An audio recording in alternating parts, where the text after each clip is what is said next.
ಎಲ್ರಿಗೂ ನಮಸ್ಕಾರ. ನಾನು ಮಿಥುನ್ ಅಂತ ಹೇಳಿ ಆಶಾರಿಕಾ ಕ್ರಾಪ್ಸ್ ಪ್ರೈವೇಟ್ ಲಿಮಿಟೆಡ್ ಕಂಪನಿ ಅನ್ನೋದನ್ನು ರೆಪ್ರೆಸೆಂಟ್ ಮಾಡ್ತಿದ್ದೀವಿ. ಇವರು ಡಾಕ್ಟರ್ ಮಹಾಂತೇಶ್. ನಾವು ಕಳೆದ 3 ವರ್ಷದಿಂದ ಮೈಸೂರು, ಚಾಮರಾಜನಗರ, ಗುಂಡ್ಲುಪೇಟೆ ಈ ಭಾಗದಲ್ಲಿ ನೇಂದ್ರ, ಏಲಕ್ಕಿ ಮತ್ತು ಪಚ್ಚಬಾಳೆ ಇದನ್ನು ಖರೀದಿ ಮಾಡಿ ಮಾರಾಟ ಮಾಡೋದ್ರ ಮೇಲೆ ಹೆಚ್ಚಿನ ಗಮನ ಕೊಡ್ತಾ ಇದ್ವಿ. ಇದನ್ನು ಮುಂದುವರೆದ ಭಾಗವಾಗಿ ಕೃಷಿನ ಹೇಗೆ ವಿಜ್ಞಾನನ ಬಳಸಿ ಮಾಡಿ ಅದನ್ನು ಹೆಚ್ಚು ಲಾಭದಾಯಕವಾಗಿ ಮಾಡ್ಬೋದು, ಹೇಗೆ ಅವರಿಗೆ ಹೆಚ್ಚಿನ ಇಳುವರಿ ಇದನ್ನೆಲ್ಲ ಗಳಿಸ್ಬೋದು ಅಂತ ಅನ್ನೋದ್ರ ವಿಚಾರವಾಗಿ ನಾವೊಂದು ಮೊಬೈಲ್ ಅಪ್ಲಿಕೇಶನ್ನ ಡೆವಲಪ್ ಮಾಡ್ತಾ ಇದ್ದೀವಿ. ಹೇಗೆ ಸೈಂಟಿಫಿಕ್ ಫಾರ್ಮಿಂಗ್ ಮಾಡಿ ಕೃಷಿಯಿಂದ ಲಾಭದಾಯಕ ಮಾಡ್ಬೋದು ಅನ್ನೋ ಹೆಚ್ಚಿನ ವಿಚಾರಗಳನ್ನ ಡಾಕ್ಟರ್ ಮಹಾಂತೇಶ್ ಅವರು ತಿಳಿಸ್ತಾರೆ. ನನ್ನ ಹೆಸರು ಡಾಕ್ಟರ್ ಮಹಾಂತೇಶ್ ಅಂತ. ನಾವು ಸುಮಾರು ದಿನಗಳಿಂದ ಚಾಮರಾಜನಗರ ಜಿಲ್ಲೆ ಮತ್ತು ಮೈಸೂರು ಜಿಲ್ಲೆ ಭಾಗಗಳಲ್ಲಿ ಕೆಲಸ ಮಾಡ್ತಾ ಇದ್ದೀವಿ. ನಾವು ನಮ್ಮ ಮೇನ್ ಉದ್ದೇಶ ಏನು ಅಂತಂದರೆ, ಕೃಷಿಯಲ್ಲಿ ವಿಜ್ಞಾನವನ್ನು ಬಳಸಿ ಅತಿ ಹೆಚ್ಚಿನ ಆದಾಯವನ್ನು ಯಾವ ಥರ ತಗೋಬೇಕು ಅನ್ನೋದ್ರ ಬಗ್ಗೆ ನಾವು ಕೆಲಸ ಮಾಡ್ತಾ ಇದ್ದೀವಿ. ಅದರ ಜೊತೆಗೆ ರೈತರ ಫೀಲ್ಡ್ ವಿಸಿಟ್ ಮಾಡುವಂಥದ್ದು ಮತ್ತು ಅಲ್ಲಿರುವಂಥ ಸಮಸ್ಯೆಗಳನ್ನು ಆಲಿಸಿ ಅದಕ್ಕೆ ತಕ್ಕಂತೆ ನಾವು ಏನು ಮಾಡಬೇಕು ಅನ್ನೋದನ್ನು ರೈತರಿಗೆ ಹೇಳುವಂಥದ್ದಾಗಲಿ ಈ ಥರ ನಾವು ಮಾಡ್ತಾ ಇದ್ದೀವಿ. ಇದ್ರ ಜೊತೆಗೆ ರೈತರು ವಿಜ್ಞಾನವನ್ನು ಬಳಸ್ತಾ ಇದ್ದಾರೆ, ಬಟ್ ಅವರು ವೈಜ್ಞಾನಿಕವಾಗಿ ಎಷ್ಟು ಮಟ್ಟಿಗೆ ಬಳಸ್ತಾ ಇದ್ದಾರೆ ಅನ್ನೋದು ತುಂಬ ಮುಖ್ಯವಾಗುತ್ತೆ. ಅದಕ್ಕೆ ನಾವು ವಿಜ್ಞಾನವನ್ನು ಬಳಸಿ ಯಾವ ರೀತಿ ನಾವು ಇಳುವರಿಯನ್ನು ಜಾಸ್ತಿ ತಗೋಬೋದು ಅನ್ನೋದ್ರ ಬಗ್ಗೆ ಜಾಸ್ತಿ ಫೋಕಸ್ ಮಾಡ್ತಾ ಇದ್ದೀವಿ.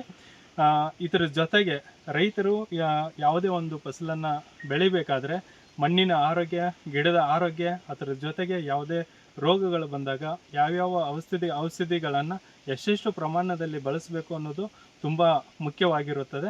ನಮ್ಮ ಮೇನ್ ಉದ್ದೇಶ ಏನು ಅಂತಂದರೆ, ವೈಜ್ಞಾನಿಕವಾಗಿ ನಾವು ನಮ್ಮ ಬೆಳೆಗಳನ್ನು ಬೆಳೆದು ಅತಿ ಹೆಚ್ಚು ಆದಾಯವನ್ನು ತಗೋಬೇಕು ಅನ್ನೋದನ್ನು ನಮ್ಮ ಸಂಸ್ಥೆಯ ಉದ್ದೇಶವಾಗಿದೆ. ಕೃಷಿಯಲ್ಲಿ ಯೂಶ್ವಲ್ ಆಗಿ ಖರ್ಚು ಜಾಸ್ತಿ ಆಗ್ತಾಯಿದೆ. ಯಾವ್ಯಾವುದರಲ್ಲಿ ಖರ್ಚು ಜಾಸ್ತಿ ಆಗ್ತಾಯಿದೆ ಅಂತಂದರೆ, ಗೊಬ್ಬರ ಆಗಿರ್ಬೋದು, ಅನಾವಶ್ಯಕ ಪೆಸ್ಟಿಸೈಡ್ಗಳನ್ನ ಬಳಸುವಂಥದ್ದು, ಅನಾವಶ್ಯಕ ಗೊಬ್ಬರಗಳನ್ನು ಬಳಸುವಂಥದ್ದು, ಇವನ್ ಸರಿಯಾದ ರೀತಿಯ ಪ್ಲ್ಯಾಂಟಿಂಗ್ ಮಟೀರಿಯಲನ್ನು ಅವರು ಬಳಸದೇ ಇರುವಂಥದ್ದು. ಇದರಿಂದ ಅವರಿಗೆ ಖರ್ಚುಗಳು ಜಾಸ್ತಿ ಆಗ್ತಾಯಿದೆ ಮತ್ತು ಇಳುವರಿ ತುಂಬ ಕಡಿಮೆ ಆಗ್ತಾಯಿದೆ. ನಾವು ವೈಜ್ಞಾನಿಕವಾಗಿ ಗೊಬ್ಬರಗಳು, ಔಷಧಿಗಳು ಮತ್ತು ಪ್ಲ್ಯಾಂಟಿಂಗ್ ಮಟೀರಿಯಲ್ಲು ಇದನ್ನೆಲ್ಲ ನಾವು ಬಳಸಿದ್ದೇ ಆದರೆ ನಾವು ಖರ್ಚನ್ನು ಕಡಿಮೆ ಮಾಡ್ಬೋದು ಮತ್ತು ಅದರ ಜೊತೆಗೆ ಉತ್ತಮ ಆದಾಯವನ್ನು ಪಡೆಯಬಹುದು. ಸಾಕಷ್ಟು ಮಾಹಿತಿಗಳನ್ನ ಆವಾಗಲಿಂದ ಡಾಕ್ಟರ್ ಮಹಾಂತೇಶ್ ಅವರು ಶೇರ್ ಮಾಡಿದ್ದಾರೆ.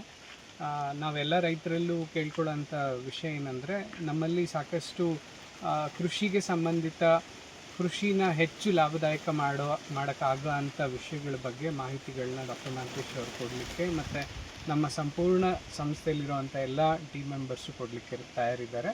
ಸೊ ರೈತರು ಆ ವಿಷಯಗಳನ್ನ ಉಪಯೋಗಿಸ್ಕೊಂಡು ಅವ್ರ ಬೆಳೆಗಳನ್ನ ಚೆನ್ನಾಗಿ ಬೆಳಿಬೇಕು ಅಂತ ಹೇಳಿ ನಾವು ಹೇಳ್ತಾ ನನ್ನ ಮಾತನ್ನ ಮುಗಿಸ್ತೀವಿ. ಎಲ್ರಿಗೂ ಧನ್ಯವಾದ. ನಮಸ್ಕಾರ.